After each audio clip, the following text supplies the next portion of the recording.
Hello, everyone. Welcome to the Q&A session with Jasmila Zbanic, director of the film Quo Vadis, Aida, which is the opening film of 25th International Film Festival of Kerala. And she is in conversation with Ms. Rada Sesic. Let me briefly introduce both of them. Jasmila Zbanic hails from Sarajevo, Bosnia, and she received extensive training in performing arts from the renowned Bread and Puppet Theatre based out of Vermont and Lee D. Long Workshop. On her return to Bosnia, she founded Deblokada, an organization under which she produced documentaries, video art films, and short films.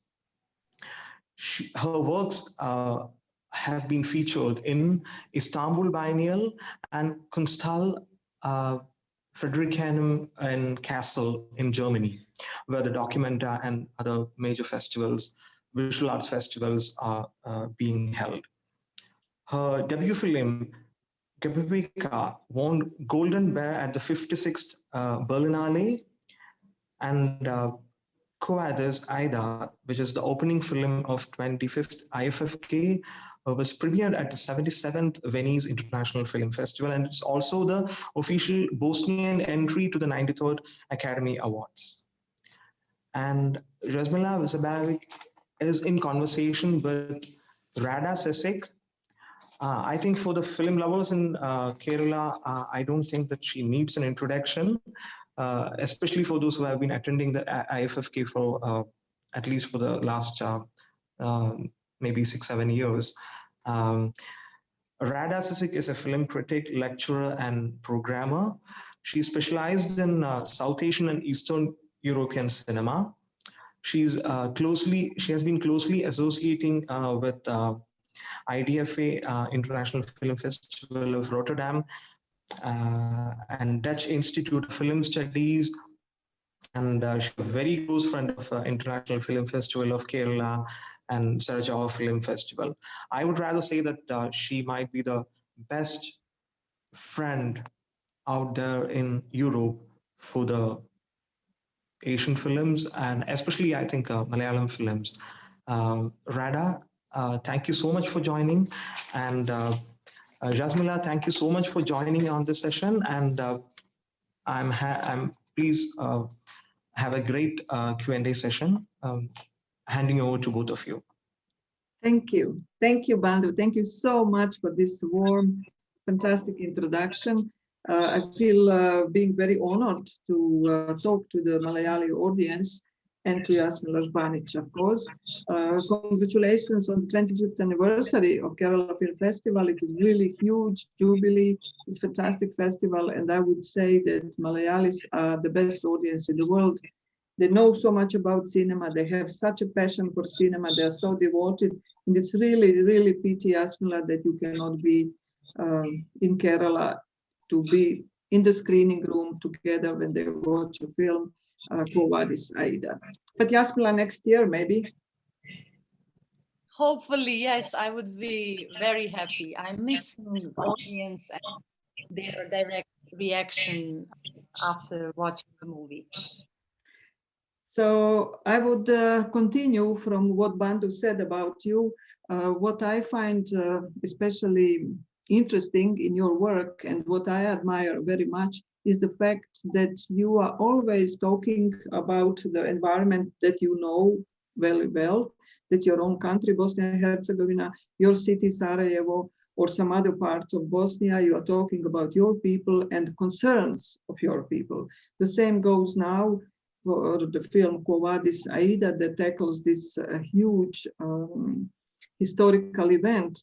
And maybe it's good that we tell to our Indian friends who are far from Bosnia and Herzegovina, who maybe were not following what happened, just the context of the whole story and of the Srebrenica town, which actually in English translation would be a city of silver. Yes. You know, I was 17 when war started in Bosnia, and we at that time lived in a big country with 22 million people, which was called Yugoslavia. And since war started in 92, the different republics started to be independent, and Serbian forces decided that Bosnia cannot be independent.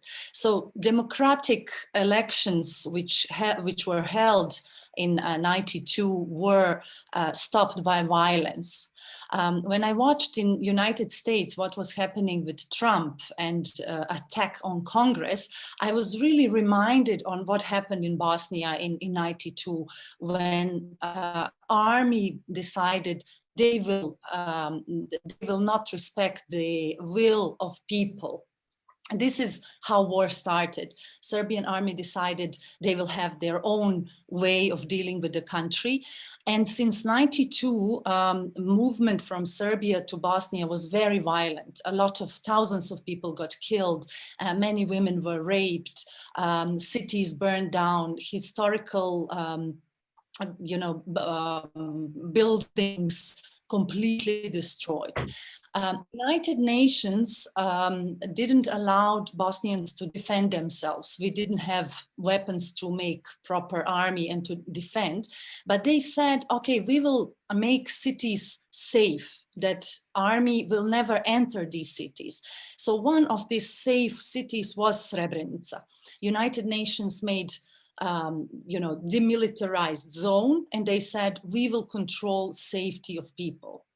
So it was complete shock in 95 when Serbian army surrounded the city, and then they entered the city without any stopping from United Nations. United Nations had mission, and it was in rules of them that they could protect the city even with weapons, but they didn't fire a single bullet. So all these people, like 30,000 people, tried to find rescue in the base of United Nations, but the Dutch battalion, which was in charge of Srebrenica at that time, they said, oh, we cannot accept everybody. And after a few days, they just said, even though they knew that killings started, they just decided to push people out and go home, just get rid of this whole mission, which was too hard for them. So this event in 95 was so shocking for all of us, because it means, that violence can overrun even international institutions. Because idea of United Nations is so beautiful, that we are all together and that we all together protect human rights. But suddenly such a big institution of the whole world didn't make any sense. And this was such a shock for all of us. Only later we will know how many people got killed. It was not known immediately in July 95. But in July 95, we were shocked by this fact that United Nations just didn't keep their promise. They betrayed not only Bosnians, but I think they betrayed themselves. They betrayed the whole world. And since then, I was thinking always about these things and what was going on in Srebrenica. I was visiting, I was listening, reading a lot. But at that time, of course, I didn't think film about Srebrenica would be something that I can do. I was hoping somebody else will do the film. Yeah, you talked about Srebrenica in your documentaries in some parts of it. And I read in one interview that you said, I hoped that somebody else would do it, because it is really a huge historical event, important event. There are thousands of pages of documents that one has to analyze, that's such a responsibility and such a hot issue still in the Balkans about the justice and not justice, and also the huge issue in Europe. I mean, today Dutch people are still having a lot of problems talking about Srebrenica, covering up, and I don't know, how was your research? How did you deal with the facts, reality, and transposing that into the artistic work in your cinema language? Yes. So the political situation in Bosnia and the region is very much heated about this subject, because a lot of people, I mean, Serbian politicians are denying that genocide happened. And there is always clash about what happened there. First, they were saying, oh, nothing happened. Then they said, okay, yes, some people got killed. Then they were a few years ago, they started saying, yes, it's true that many people got killed. It's a massacre, but it's not genocide. But in international tribunal in Den Haag, it was, people like Mladic were sentenced for genocide, because there are thousands of pages that prove that his intention was to determinate the whole Muslim population in that city and also in other cities. So I knew that I'm getting into very politically heated subject. There are many narratives about Srebrenica. You know, there is also narrative of victims that they want to show one way of how things were. There was the narrative of Dutch. There was official narrative. There was narrative of Serbs. So I knew I'm getting into minefield, because everybody is expecting their own narratives. And I wanted to make something which will be completely independent, that I can decide for myself what I thought is important. And what was important for me is human beings. How is the life of one family in this situation? So I started researching. I really didn't want to make any mistake out of respect for the victims and for people who survived such a horrible thing. I really put a huge effort to research every thing which was happening there. And after I finished research, I talked to a lot of people, a lot of survivors, UN people, Dutch soldiers. These meetings with them they were very important for me as well, because it's one thing to read about Dutch soldiers, because you always, at least me, I'm always imagining soldiers as people who are, some big guys with weapons and, they know exactly what they want. But it's not like in the movies. Soldiers, and especially these UN Dutch soldiers, in many cases were just kids who were sent to Bosnia with no clue what was going on, with no instructions what to do, and being completely lost. So this scene where one of these UN soldiers is like a little boy who is crying in front, it was a scene that was described to me by witnesses, that this young boy, he couldn't bear it. He didn't know what to do. So, and I met the guy who told me his story, and it was confirmed by witness. So this is why I put it in the film, because it is breaking these official narratives of, who soldiers are and what was going on.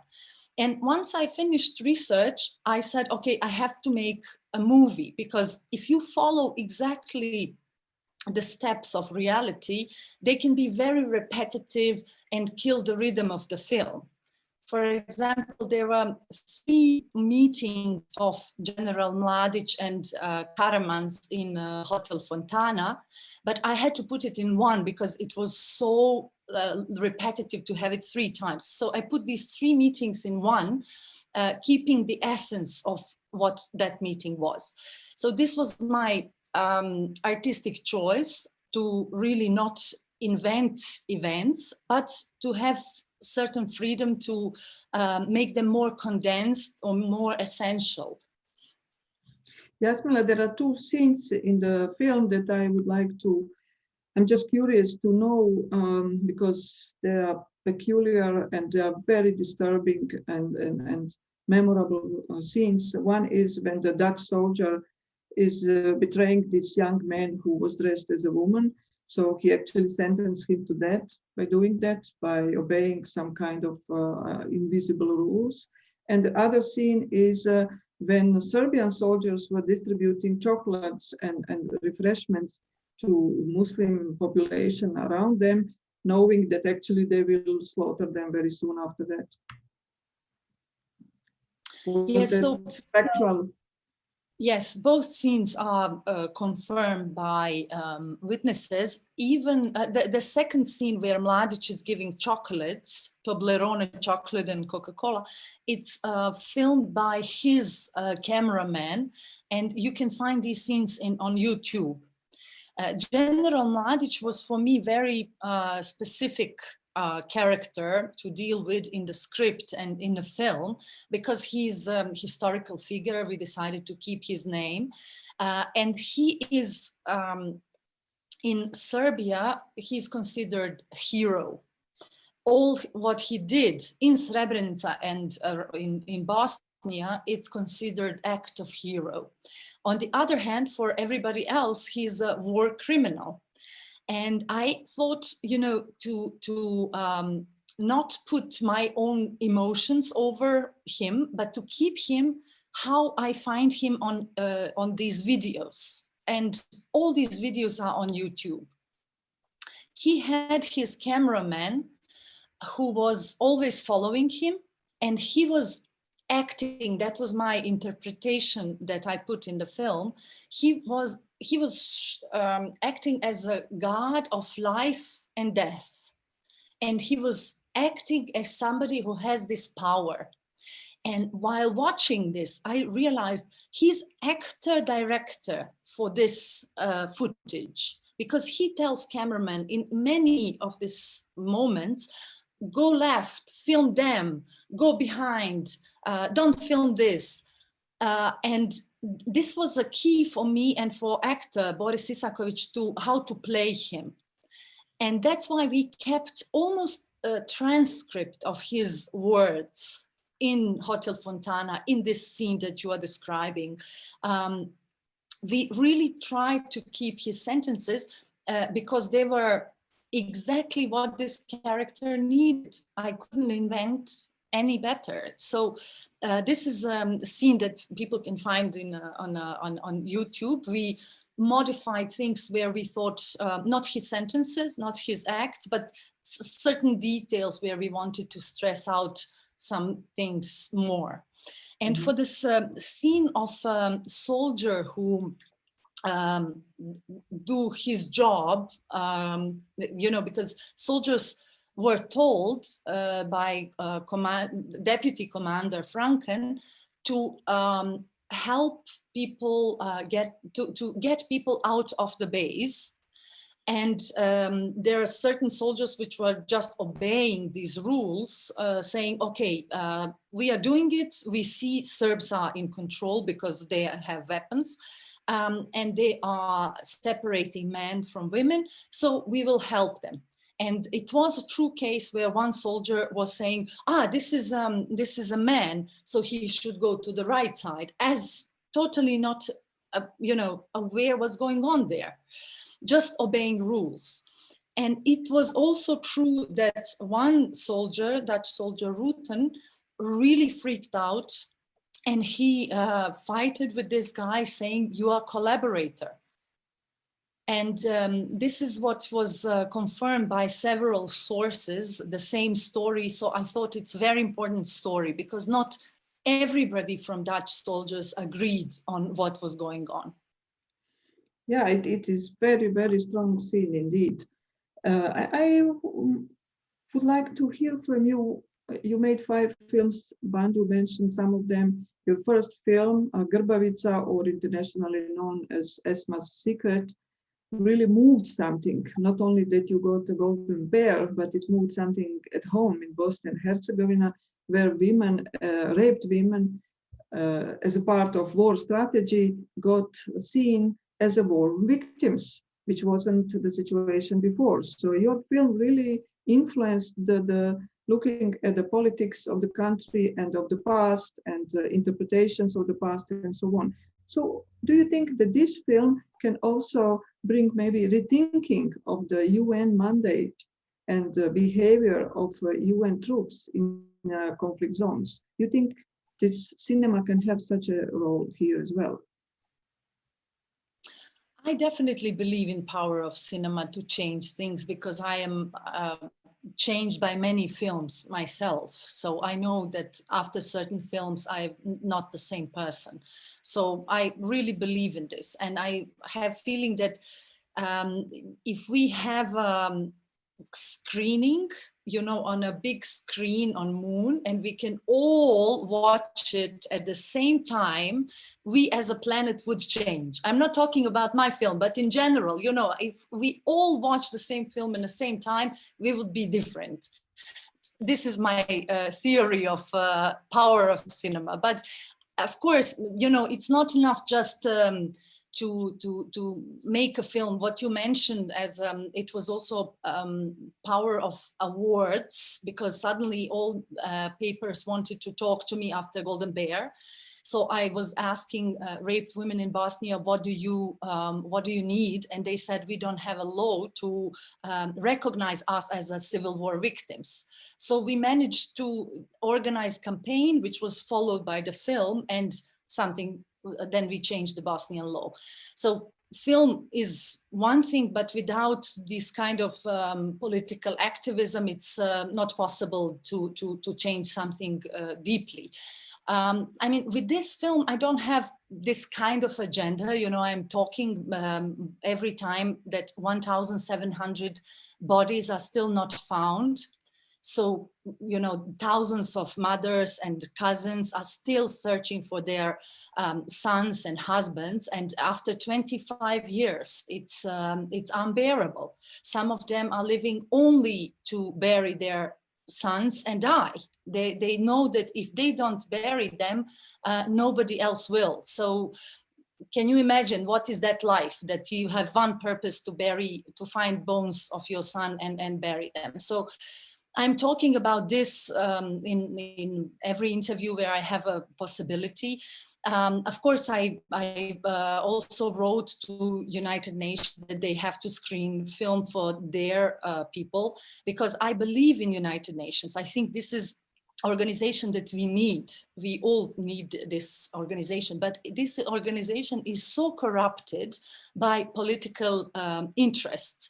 And it's always political interest of the most powerful nations. And if we could find a way how this wonderfully manned organization could be independent from certain political or economical interests, this would be really important discussion. You mentioned that forensics are still working, looking for the remains of more than 1,000. You mentioned still missing bodies of the victims. And I know that after Venice, you screened your film at the Memorial Center in Srebrenica. How was that for you emotionally and for the whole team? And I know, I mean, after making film, there was another big responsibility to show film there to these people. Yes, I mean, during the whole process, I always had somebody from survivors who would, you know, read or look at the rough cut, and people who were experts, because I was really trying not to make any mistake. But, you know, to show it to mothers who had this kind of experience, to people who had this experience, was, of course, overwhelming. I mean, this was the hardest thing for me. So we decided to make 2 screenings.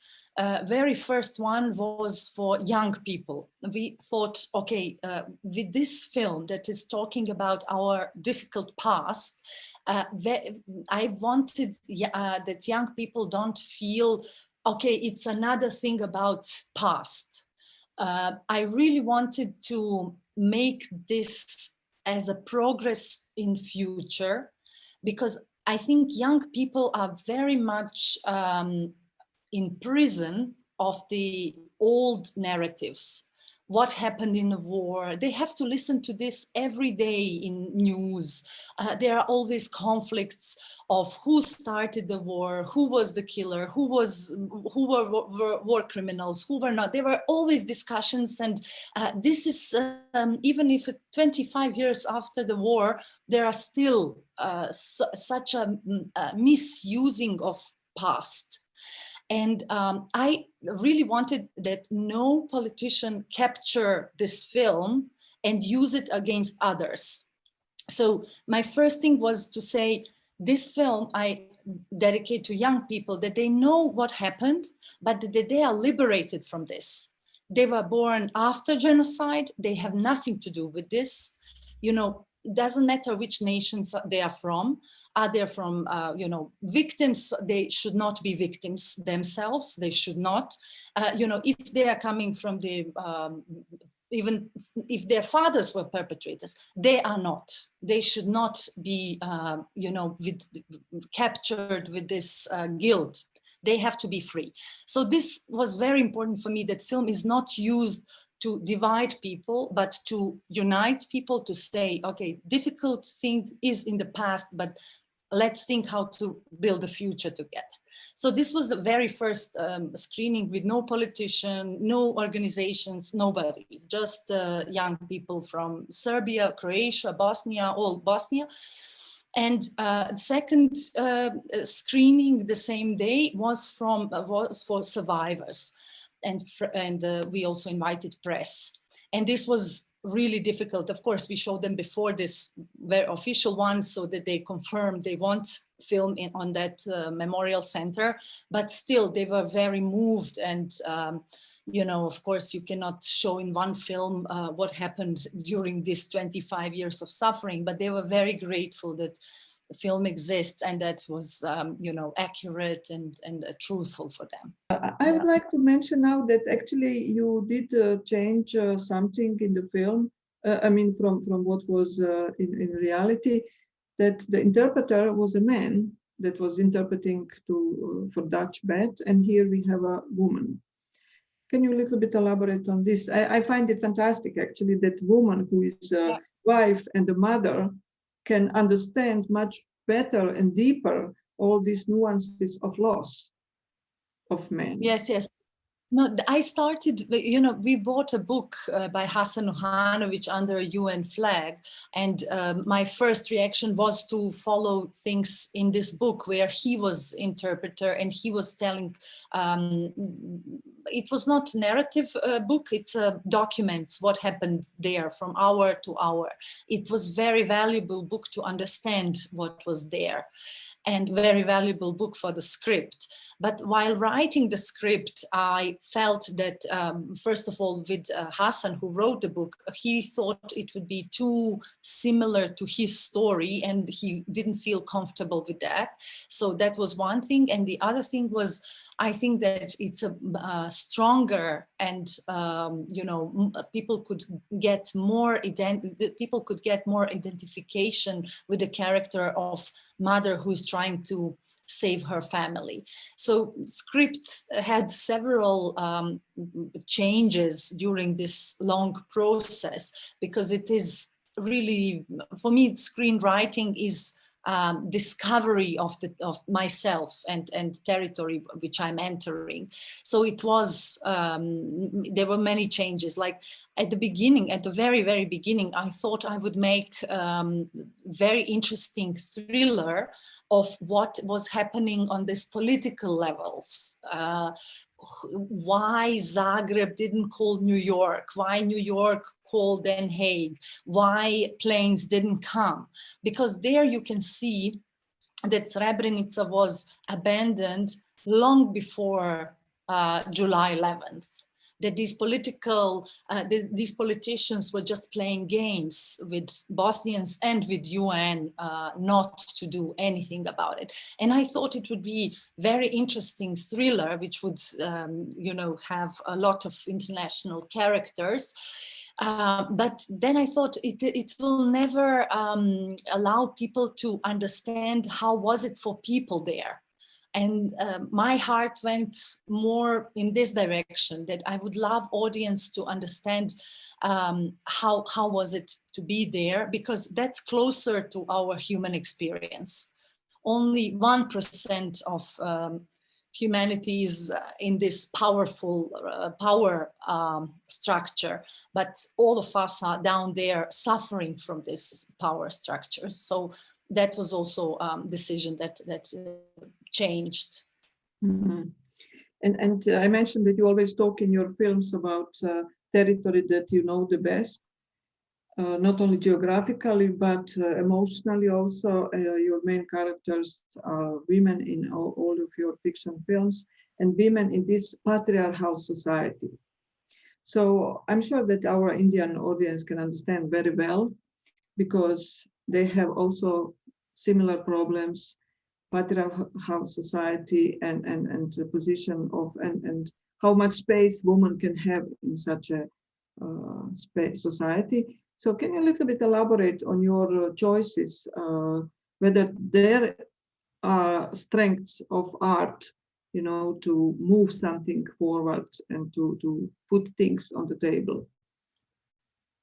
Yeah, I mean, one maybe anecdote, I was showing during Corona lockdown, I was showing a Yugoslavian history of cinema to my daughter, because I realized this new generation doesn't have chance to see films from all from our region. So I was showing her films from yeah, like the best and the most famous, at least 10, 15 of them. And one day she said, I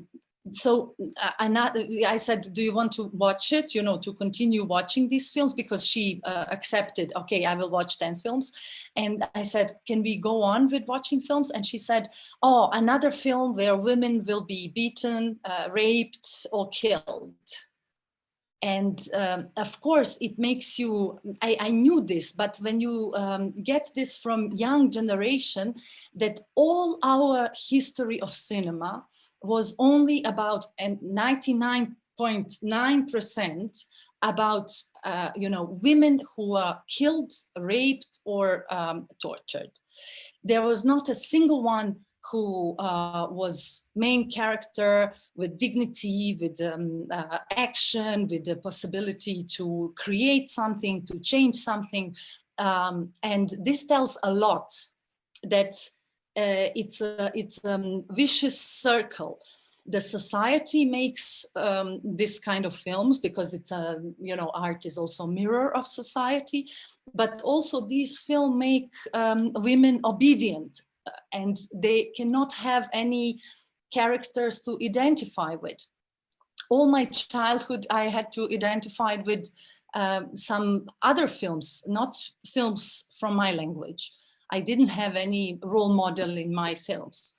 So I'm not saying I am the one who is making role models, but at least I am making films about women who are breaking these patriarchal rules, or we see very clearly that they are broken because of patriarchal rules, and the way they go on is absolutely feminine. And I am feminist, and I really think we live in very violent society, which is created by patriarchal system. You know, women didn't create concentration camp, didn't create weapons, didn't create, you know, the mass killings, didn't lead wars.